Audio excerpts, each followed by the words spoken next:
নতুন বাংলাদেশে চীনের আরও জোরালো ভূমিকা চাইলেন প্রধান উপদেষ্টা। ঢাকা বেইজিংয়ের মধ্যে ১টি চুক্তি ও ৮টি সমঝোতা সই। ঈদযাত্রার চতুর্থ দিনেও নারীর টানে বাড়ি ফিরছে মানুষ। বাস ট্রেনে চাপ বাড়লেও স্বস্তির যাত্রা। রাজধানীর নিরাপত্তায় ডিএমপির বিশেষ ব্যবস্থা। জাতীয় নির্বাচন নিয়ে ধোঁয়াশা তৈরি করছে অন্তর্বর্তী সরকার, অভিযোগ রিজভির। এক এক সময় এক এক বক্তব্য দিয়ে বিভ্রান্তি ছড়াচ্ছে সরকার। এবং মিয়ানমার ও থাইল্যান্ডে শক্তিশালী ভূমিকম্পের তাণ্ডব, চোখের নিমিষে ধ্বংসস্তূপে পরিণত কয়েকটি বহুতল ভবন, বহু হতাহত।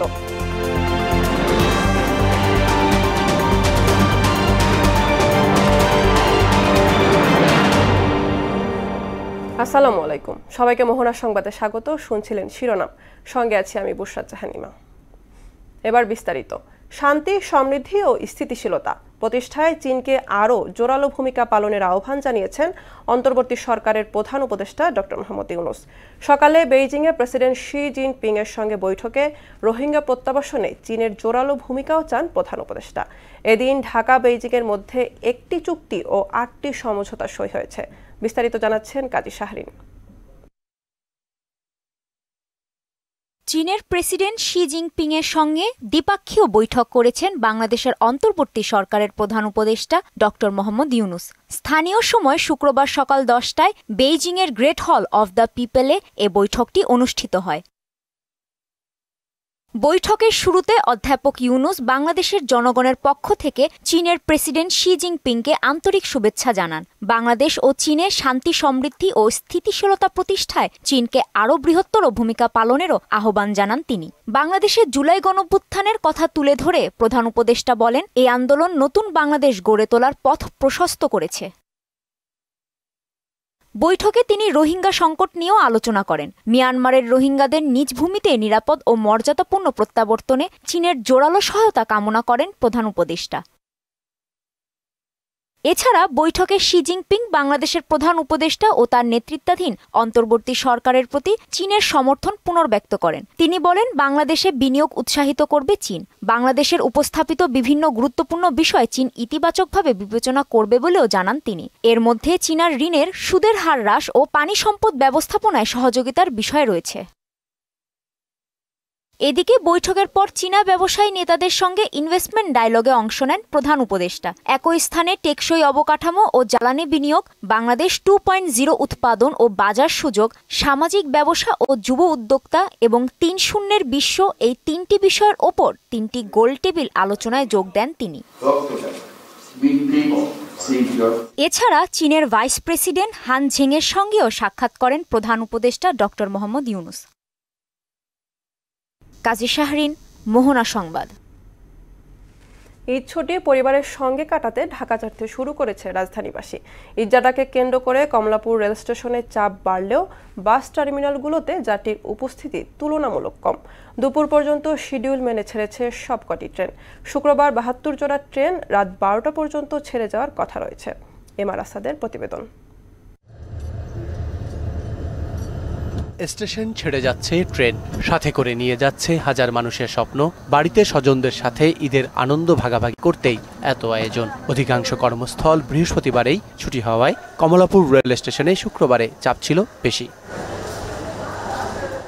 শুক্রবার দেশের বিভিন্ন গন্তব্যে ৪৬ জোড়া আন্তনগর সহ ৭২ জোড়া ট্রেন চলাচল করে। সকাল থেকে প্রতিটা ট্রেনই গন্তব্য উদ্দেশ্যে যথাসময়ে ঢাকা স্টেশন ছেড়ে গিয়েছে, কোনো ট্রেনই বিলম্বে ছেড়ে যায়নি। মোট প্রায় ৭২ জোড়া ট্রেন ঢাকা স্টেশন ছেড়ে যাবে। রেলপথে এবারের ব্যবস্থাপনা নিয়ে সন্তুষ্ট যাত্রীরা। শেষ দিন পর্যন্ত এমন শৃঙ্খলা দেখতে চান তারা। টাইম টু টাইম ট্রেন আসতেছে, সবকিছুই সিরিয়াল মেনটেন ওয়ারি হচ্ছে। প্রশাসনিক অবকাঠামোগুলো আলহামদুলিল্লাহ অনেক ভালোই লাগতেছে। শিডিউলটাও কন্টিনিউ হচ্ছে, অনেক আরাম লাগছে। আমরা অনলাইনে টিকিট কাটছি, তো অগ্রিম টিকিটটা কাটছি, এই জন্য আর বিভ্রান্তিতে হয় না। যেভাবে চেক করে ঢোকাচ্ছে, যদি আসলেই সেভাবে কন্টিনিউ প্রসেসটা চলে, ধরুন আমি ঢুকলাম, দেখা যায় নির্দিষ্ট 2 ঘন্টা 3 ঘন্টা পর এটা আবার ছেড়ে দিল, তাহলে তো আর হইল না। যদি এটা কন্টিনিউ প্রসেসে রাখে তাহলে আমার মনে হয় ভালো হবে। এদিকে বাস টার্মিনালগুলোতে চাপ কম, তবে শেষ মুহূর্তে যাত্রী সংখ্যা বাড়বে এমন প্রত্যাশা কাউন্টারগুলোতে। টার্মিনালে কোনো প্যাসেঞ্জার নাই, দেখছেন তো। অন্য কারণে বৃহস্পতিবারে সে বেশি প্যাসেঞ্জার থাকে। আজকে 2 দিন বাদে ঈদ, প্যাসেঞ্জার নাই, গাড়ি এখনো সিট খালি, প্যাসেঞ্জার ডেকেও আমরা গাড়ি ভরতে পারছি না। রেলের যাত্রী, বাসের যাত্রী, এগুলো আমার মনে হয় ভাগ করা। আপনি যে বাসে যায় সে বাসেই যাবে, যে রেলে যায় সে রেলেই যাবে, যে লঞ্চে যায় সে লঞ্চে যাবে। সড়কের ভোগান্তি মারিয়ে নিরাপদে স্বস্তিতে সবাই নিজ পরিবারের কাছে পৌঁছাতে পারবে, এমনটাই প্রত্যাশা সবার। আর আসাদ, মোহনা সংবাদ, ঢাকা। ঈদ উল ফিতরে রাজধানী নিরাপত্তায় বিশেষ ব্যবস্থা নেওয়ার কথা জানিয়েছেন ডিএনপি।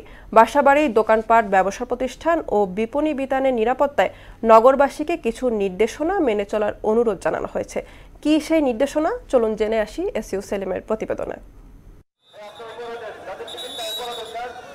ঈদের সময় প্রতি বছর পরিবারের টানে রাজধানী ছেড়ে যায় কয়েক লাখ মানুষ। স্বজন ও পরিবারের সাথে ঈদ আনন্দ ভাগাভাগি শেষে পেটের টানে আবার ফিরে আসে রাজধানীতে। মাঝের এ সময়ে ফাঁকা বাড়ি ঘরে ঘটে নানা অপরাধ। এবার ঈদ উল ফিতরে রাজধানীর বাসাবাড়ি ও ব্যবসা প্রতিষ্ঠানের নিরাপত্তায় সব ধরনের প্রস্তুতি নেওয়া হয়েছে বলে জানান ডিএমপির মুখপাত্র তালিবুর রহমান। আবাসিক এলাকা, বাণিজ্যিক এলাকা কেন্দ্র করে আমাদের কর্মসূচি গ্রহণ করেছি। তার মধ্যে আমাদের যে নিয়মিত টহল কার্যক্রম সেটা আরো জোরদার থাকবে। বিভিন্ন এলাকায় যে চেকপোস্ট পরিচালনা করা হয় সেসব এলাকায় যে চেকপোস্ট সেগুলো অব্যাহত থাকবে। এছাড়া গোয়েন্দা নজরদারি অব্যাহত থাকবে। ইতিমধ্যে যে আমরা অক্সিলারি পুলিশ অফিসার নিয়োগ করেছি তাদেরকে আরো কার্যকর করা হবে এবং বিভিন্ন মহল্লায়, বিভিন্ন এলাকায় তাদের যে উপস্থিতি, সেটা কার্যকর উপস্থিতি, সেটা আমরা নিশ্চিত করব। ডিএমপির পদক্ষেপ সফল করতে বিপণী বিতান, বাসাবাড়ি ও ব্যবসা প্রতিষ্ঠান মালিকদের কিছু নির্দেশনা মেনে চলার অনুরোধ জানান এই পুলিশ কর্মকর্তা। যারা বাসাবাড়ি ছেড়ে অন্যত্র চলে যান তাদের ক্ষেত্রে আমরা অনুরোধ করেছি বাসায় যেন বেশি মূল্যবান জিনিসপত্র, নগদ অর্থ, স্বর্ণালঙ্কার এগুলো রেখে না যান। যে কোনো প্রয়োজনে পুলিশের সহায়তা করার জন্য পুলিশের যে জরুরি নাম্বারগুলো সেগুলো আমরা জনগণকে দিয়েছি। কোনো কারণে কেউ যদি কোনো বিপদ আজ করতে পারে বা আজ করে, সেক্ষেত্রে দ্রুততম সময়ের ভিতরে পুলিশ যাতে সাড়া দিতে পারে সেই জন্য এসব নাম্বারে যোগাযোগ করার জন্য নগরবাসীকে অনুরোধ করা হয়েছে। ঈদ যাত্রা ও ঢাকা ফেরা নিরাপদ করতে রাজধানীর প্রবেশ পথে বিশেষ নিরাপত্তা ব্যবস্থা নেওয়ার কথাও জানান তালিবুর রহমান। ঈদ যাত্রা সেটাকে নির্বিঘ্ন করার জন্য বিভিন্ন বাস স্টেশন, রেল স্টেশন এগুলোতে আমাদের বিশেষ নিরাপত্তা কর্মসূচি নেওয়া হয়েছে। এসইউ সেলিম, মোহনা সংবাদ, ঢাকা। তাদের অন্তর্বর্তী সরকার জাতীয় নির্বাচন নিয়ে ধোঁয়াশা তৈরি করছে বলে অভিযোগ করেছেন বিএনপির সিনিয়র যুগ্ম মহাসচিব রুহুল কবির রিজভী। সরকার এক এক সময় এক এক বক্তব্য দিয়ে পতিত সরকারের মতোই বিভ্রান্তি ছড়াচ্ছে বলেও মন্তব্য করেন তিনি। নয়াপল্টনে বিএনপির কেন্দ্রীয় কার্যালয়ে এক অনুষ্ঠানে নির্বাচনের সুনির্দিষ্ট তারিখ ঘোষণার আহ্বানও জানান রিজভী। আরও জানাচ্ছেন হুমায়ুন কবির। বিএনপির ভারপ্রাপ্ত চেয়ারম্যান তারেক রহমানের পক্ষ থেকে জুলাই গণঅভ্যুত্থানে হতাহত রিকশা, ভ্যান ও অটো চালক পরিবারের মাঝে ঈদ উপহার তুলে দেন বিএনপির সিনিয়র যুগ্ম মহাসচিব রুহুল কবির রিজভী ও ঢাকা দক্ষিণের সদ্য স্বীকৃত মেয়র ইশরাক হোসেন।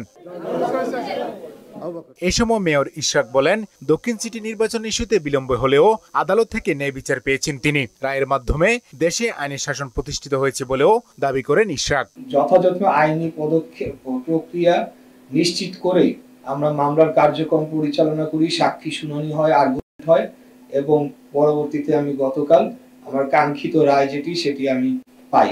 আমার যে ন্যায় বিচারটি সেটি পাওয়ার জন্য আমি আমার কার্যক্রম করেছি। এই রায়টি হওয়ার কথা ছিল আরো 4.5-5 বছর আগে, 180 দিনের মধ্যে, কিন্তু স্বৈরাচারী শেখ হাসিনার আমলে এই রায়টি আমাকে দেওয়া হয় নাই। অনুষ্ঠানে ফেসিবাদ বিরোধী আন্দোলনে 17 জন রিকশা ও ভ্যান শ্রমিক নিহত হয়েছে উল্লেখ করে তাদের পরিবারের দায়িত্ব নিতে সরকারের প্রতি আহ্বান জানান বিএনপির সিনিয়র যুগ্ম মহাসচিব রুহুল কবির রিজভী। প্রতিটি অটো রিকশা চালক কি নিদারুণ দুঃখ কষ্টের মধ্যে আছে। যে ছেলে উপার্জন করে তার পরিবার চালাতো, তার মাকে চালাতো, তার বিধবা মাকে, সেই মা হাহাকার করছে, পরিবারটা হাহাকার করছে। তো সুতরাং এই অবস্থা চলতে পারে না।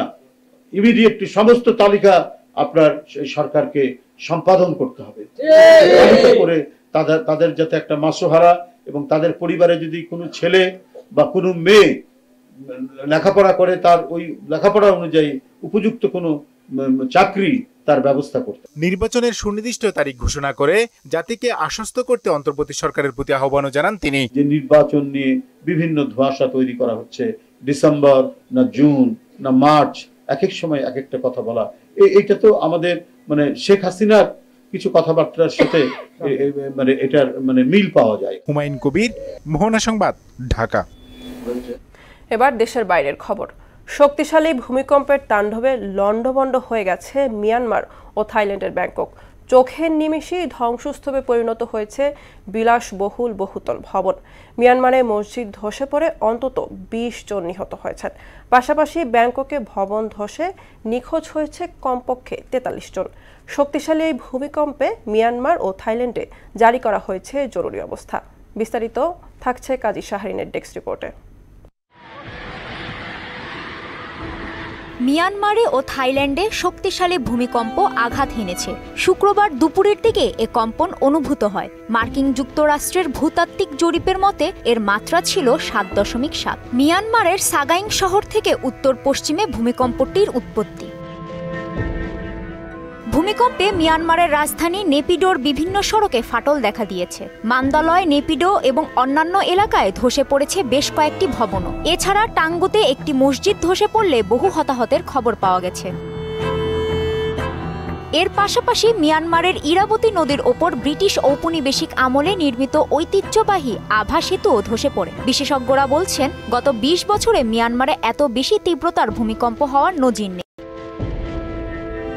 এদিকে ভূমিকম্পে থাইল্যান্ডের রাজধানী ব্যাংককে একটি নির্মাণাধীন 30 তলা ভবন ধসে পড়ে যায়। এতে এখন পর্যন্ত 43 জন নিখোঁজ হয়েছেন। আহতের সংখ্যাও অনেক। ভূমিকম্পে ব্যাংককে আরও বেশ কিছু ভবনে ক্ষয়ক্ষতি হওয়ার খবর পাওয়া গেছে। ভূমিকম্পের পরপরই থাইল্যান্ড ও মিয়ানমারে জারি করা হয়েছে জরুরি অবস্থা।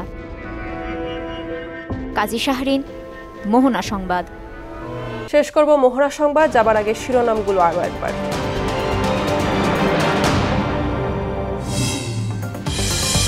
নতুন বাংলাদেশে চীনের আরও জোরালো ভূমিকা চাইলেন প্রধান উপদেষ্টা। ঢাকা বেইজিংয়ের মধ্যে একটি চুক্তি ও 8টি সমঝোতা সই। ঈদযাত্রার চতুর্থ দিনেও নারীর টানে বাড়ি ফিরছে মানুষ। বাস ট্রেনে চাপ বাড়লেও স্বস্তির যাত্রা। রাজধানীর নিরাপত্তায় ডিএমপির বিশেষ ব্যবস্থা। জাতীয় নির্বাচন নিয়ে ধোঁয়াশা তৈরি করছে অন্তর্বর্তী সরকার, অভিযোগ রিজভির। এক এক সময় এক এক বক্তব্য দিয়ে বিভ্রান্তি ছড়াচ্ছে সরকার। এবং মিয়ানমার ও থাইল্যান্ডের শক্তিশালী ভূমিকম্পের তাণ্ডব, চোখের নিমিষে ধ্বংসস্তূপে পরিণত কয়েকটি বহুতল ভবন, বহু হতাহত।